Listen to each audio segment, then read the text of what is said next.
নমস্কার বন্ধুরা, এই চ্যানেলে আরেকটি পর্বে তোমাদের সবাইকে স্বাগত। তো বন্ধুরা, তোমরা কেমন আছো? আশা করি দেশ কিংবা দেশের বাইরে যে যেখান থেকে আমার এই ভিডিওটা দেখছো তারা সবাই ঈশ্বরের কৃপায় ভালো আছো এবং সুস্থ আছো। তো বন্ধুরা, প্রতিদিনের কাজগুলো যদি আমরা কিছু টিপস ফলো করে কাজ করি তাহলে কিন্তু নিজেদের জন্য কিছুটা সময় বের করতে পারি এবং সংসারে কিছুটা আয়ও হয়।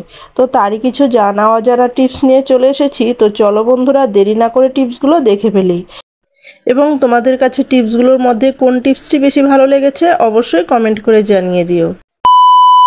বন্ধুরা, আমরা যখন শাড়ি বা চুড়িদার পরি, চুড়িদারে ওড়না নেই তো শাড়ি পরি, শাড়ি ব্লাউজের সাথে যখন আমরা প্লেট করি তখন কিন্তু বন্ধুরা এই শাড়ির ব্লাউজের সাথে পিন আপ করতে গিয়ে যখন এই সেফটি পিনগুলো এটার মধ্যে আটকে গিয়ে বা চুড়িদারের মধ্যে ওড়নার মধ্যে এরকম করে সেফটি পিনটা আটকে গিয়ে তখন কিন্তু আমাদের ওড়না বলো, চুড়িদার বলো আর শাড়ি বলো, সেটা কিন্তু ছিঁড়ে যাওয়ার সম্ভাবনা থাকে বা ছিঁড়েও যায়। তো এরকমটা কিন্তু হয়ে থাকে, পরে কিন্তু বন্ধুরা আমাদের অনেক কিন্তু ভালো ভালো জিনিস কিন্তু নষ্ট হয়ে যায়। বন্ধুরা, তোমাদের একদমই টেনশন করতে হবে না। এরপর থেকে তোমরা যে কোনো প্লাস্টিক নিয়ে এরকম করে ছোট্ট একটি টুকরো করে তারপরে যদি প্লাস্টিকটা সেফটি পিনের মধ্যে লাগিয়ে তারপরে তোমরা পিন আপ করে নাও তাহলে কিন্তু বন্ধুরা চুড়িদার ওড়না বলো, শাড়ি বলো, চুড়িদার বলো, কোনো কিছুই কিন্তু নষ্ট হবার সম্ভাবনা থাকবে না। তোমরা কিন্তু যে কোনো প্লাস্টিকের টুকরো এভাবে নিতে পারো। তো আশা করি তোমাদের এই টিপসটিও বন্ধুরা বেশি ভালো লেগেছে এবং ভালো লাগলে একটা লাইক করে দিও এবং বন্ধু বান্ধবদের কাছে শেয়ার করতে বন্ধুরা ভুলো না। তো চলো বন্ধুরা, আমরা পরবর্তী টিপসটা দেখে নেই। তো বন্ধুরা, আমরা তো প্রেশার কুকার সকলেই ব্যবহার করে থাকি, আর প্রেশার কুকার না থাকলে আমাদের কিন্তু আমাদের রান্নাবান্না কিন্তু খুবই অসম্ভব হয়ে পড়ে। তো বন্ধুরা, প্রেশার কুকার আমাদের প্রত্যেক গৃহিণীদের কিন্তু রান্নার কাজে খুবই দরকার পড়ে। তো বন্ধুরা, এটা যদি নষ্ট হয়ে থাকে খুব সমস্যার মধ্যে আমাদের পড়তে হয়। তো বন্ধুরা, যদি এই ফিতেটা ঢিলে হয়ে যায় তাহলে বন্ধুরা আমরা কি করব? এই ঢিলে সমস্ত বাজারে যাওয়া সম্ভব হয়ে ওঠে না সব সময়। তো চটজলদিতে আমরা কি করব? সময়টা আমাদের এখন রান্নার জন্য দরকার, তো আমরা এখন কি করে এটা আমরা ব্যবহার করব? তো বন্ধুরা, বাজারেও যাওয়া হচ্ছে না। তো বন্ধুরা, তখন কি করবে? বন্ধুরা, এরকম করে যে আমাদের রাবার ব্যান্ড রয়েছে, রাবার ব্যান্ডগুলো মিষ্টি প্যাকেটের মধ্যে যে রাবার ব্যান্ডগুলো দেয় সেই রাবার ব্যান্ডগুলো এরকম করে লাগিয়ে নেবে। যদি খুব লুজ হয়, যদি দেখলে যে ফিতাটা না তবুও টাইট হচ্ছে না, তখন এরকম দুপাশে দুটো লাগিয়ে নেবে। দেখবে বন্ধুরা খুব সহজেই কিন্তু খুব সুন্দরভাবে এটা কিন্তু টাইট হয়ে যাবে। আর কিন্তু এটা লাগানোর পরে যে ভিতর থেকে খাবার বেরিয়ে আসা, লুজ হয়ে যাওয়ার ফলে যে ভিতর থেকে খাবার বেরিয়ে আসা, সেটা কিন্তু একদমই হবে না। আর বন্ধুরা, তোমরা একটু খেয়াল রাখবে যখন এরকম করে রাবার ব্যান্ডগুলো লাগাবে তখন যেন খেয়াল রাখবে রাবার ব্যান্ডগুলো যেন উপরের দিকে থাকে, ভিতরের দিকে যেন না যায়, এটা কিন্তু তোমরা খেয়াল রাখবে। আর ভিতরে খাবার কিন্তু বন্ধুরা এইভাবে যদি তোমরা লাগাও তাহলে কিন্তু ভিতরের খাবার যে বেরিয়ে আসা সেটা কিন্তু একদমই হবে না, সিটি পড়বে না, সেরকমটা কিন্তু একদমই হবে না। খুব সুন্দরভাবে তোমরা ব্যবহার করতে পারবে। তো সময় মতো তোমরা কিন্তু আবারও এটাকে ঠিক করে নিতে পারবে। তো আশা করি তোমাদের এই টিপসটিও ভালো লেগেছে। তো ভালো লাগলে একটা লাইক করে দিও। তো চলো বন্ধুরা, আমরা পরবর্তী টিপসটা দেখে নেই।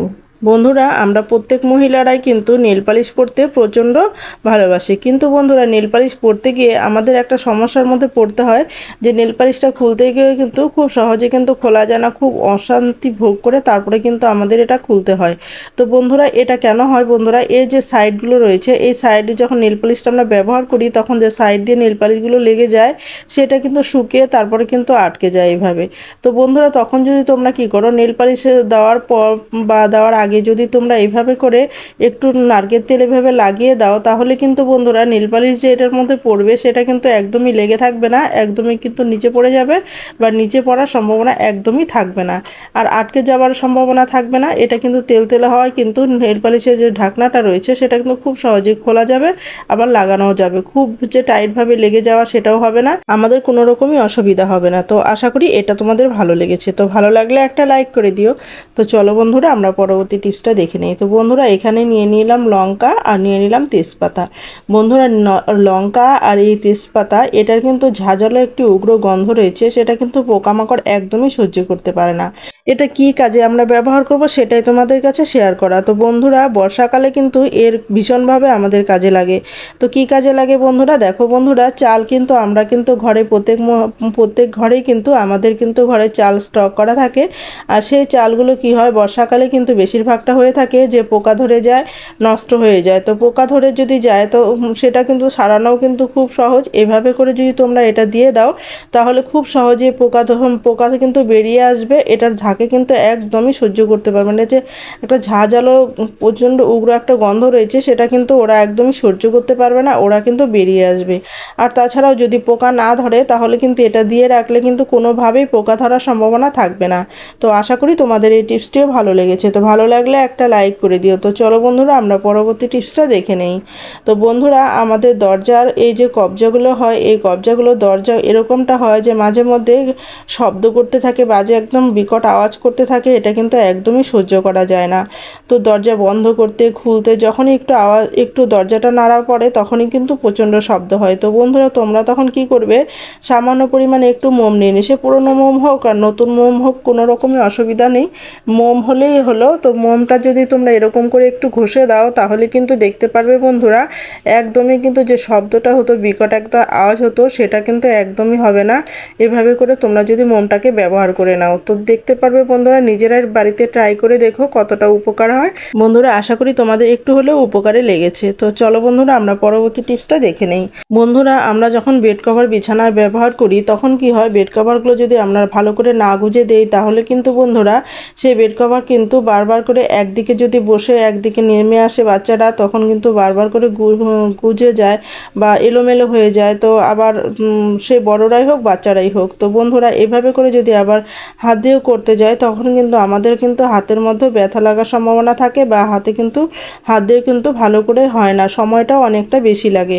তো আঙুলের মাথাগুলোর মধ্যেও ব্যথা লাগার সম্ভাবনা থাকে। তো বন্ধুরা এভাবে করে আমাদের সময়ও একদম খুব তাড়াতাড়ি হবে। কিভাবে সময়টা তাড়াতাড়ি আমরা সময় এখান থেকে বাঁচিয়ে নিতে পারবো তারই একটি ছোট টিপস তোমাদের কাছে শেয়ার করছি। তো বন্ধুরা দেখো এভাবে করে হালকা একটু উঠিয়ে ধরে বা হাতে, তারপরে যদি চিরুনি দিয়ে এভাবে করে তোমরা একটু গুজে নাও তাহলে কিন্তু খুব সহজেই বন্ধুরা দেখতে পারবে খুব সুন্দরভাবে আমাদের বেড কভারগুলো ভিতরে ভালো করে গুজে নেওয়া হবে, আর হাতে ব্যথা লাগার সম্ভাবনা থাকবে না।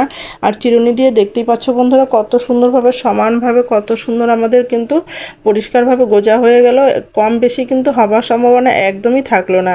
এভাবে করে দুপাশেই বন্ধুরা আমি কিন্তু এইভাবে দুপাশেই করে নিচ্ছি, দুপাশটা তোমাদের দেখাচ্ছি, আমি চারপাশেই করে নিয়েছি, দুপাশটা তোমাদেরকে দেখালাম। তো দেখো বন্ধুরা এই পাশেও আমি কিন্তু এভাবেই করে নিচ্ছি।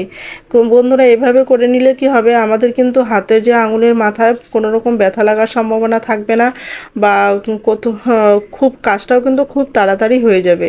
আমাদের কিন্তু অনেকটা সময় লাগবে, টান টান করে করতে কিন্তু অনেকটা সময় লাগবে, কিন্তু যদি আমরা চিরুনি দিয়ে করি তাহলে কিন্তু খুব সহজেই কিন্তু আমাদের খুব সুন্দরভাবে এটা কিন্তু টানটানো হয়ে যাবে, অল্প সময়ের মধ্যে বেছানাও হয়ে যাবে। তো বিছানাটাও আমাদের গোছানো হয়ে যাবে। তো দেখতেই পাচ্ছ বন্ধুরা তোমাদের কাছে বিছানাটা কেমন লাগছে বন্ধুরা বলো।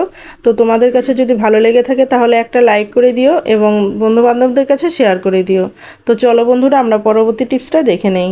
তো বন্ধুরা এখানে আমরা যখন দেখো এরকম চার্জার যখন আমরা এরকম ঝুলিয়ে রাখি তখন কিন্তু চার্জারের যে এই যে জায়গাটা রয়েছে এই জায়গাটা কিন্তু নিচের দিকে ঝুলে যেহেতু থাকে এই জায়গাটা কিন্তু ভাঁজ পড়ে থাকে, ফলে কিন্তু বন্ধুরা এই জায়গাটা কিন্তু নষ্ট হয়ে যাওয়ার সম্ভাবনা থাকে। তাছাড়া যদি বাড়িতে কোনো রকম ছোট বাচ্চা থাকে বাচ্চারা কিন্তু এসে এটা ধরে টানাটানি করে, আর যদি সুইচ দেওয়া থাকে সেটা কিন্তু শক লাগারও সম্ভাবনা থাকে। তো বন্ধুরা আমরা যদি সবসময় সুইচটাকে অফ করে রেখে তারপরে যদি চার্জারটাকে এভাবে গুটিয়ে রেখে একটি ক্লিপ যে রয়েছে অর্থাৎ যে জামা কাপড় মেলার ক্লিপগুলো রয়েছে এই ক্লিপগুলো দিয়ে এভাবে আটকে দেই তাহলে কিন্তু দেখতেও ভালো লাগে। তো বন্ধুরা ছেড়ে রাখলে কিন্তু যদি আমরা ঝুলিয়ে রাখি তাহলে কিন্তু দেখতেও বাজে লাগে, বাচ্চাদের শক লাগানো ভয় থাকে। তো বন্ধুরা এভাবে করে রাখলে কোনোটাই কিন্তু হবার সম্ভাবনা থাকবে না। তো আশা করি ভিডিওটি ভালো লেগেছে। তো ভালো লাগলে লাইক কমেন্ট শেয়ার করে দিও, আর এই ভিডিওতে যদি কেউ নতুন হয়ে থাকো তাহলে সাবস্ক্রাইব করে আমার পাশে থেকো এরকম নিত্য নতুন ভিডিও পাওয়ার জন্য। তো বন্ধুরা তোমরা সবাই ভালো থেকো সুস্থ থেকো এই কামনাই করি ঈশ্বরের কাছে। আজ এই পর্যন্ত, দেখা হবে নেক্সট ভিডিওতে। কেমন?